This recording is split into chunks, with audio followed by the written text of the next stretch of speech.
एवढी बा मागून हात टाका.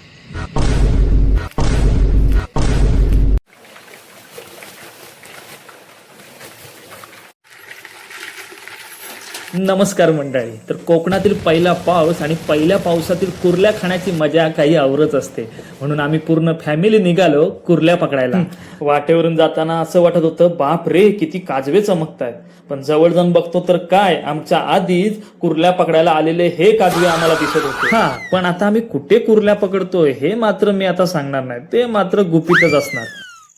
मग काय, दादा आणि आम्ही सुद्धा टॉर्च काढली आणि आम्ही सुद्धा कुर्ले पकडायला सुरुवात केली.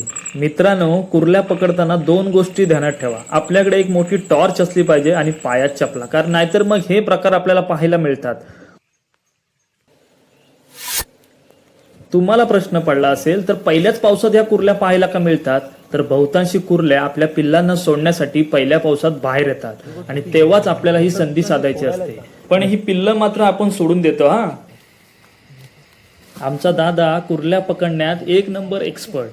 1 नाही 2 नाही, चक्क 20 कुर्ल्या आम्ही एका तासाभरात पकडल्या, आमच्या झोळीत टाकलेल्या आणि आता आम्ही निघालो शिजवून खाण्यासाठी घरी परतीच्या प्रवासाकडे. व्हिडिओ आवडल्यास नक्की लाईक करा. धन्यवाद.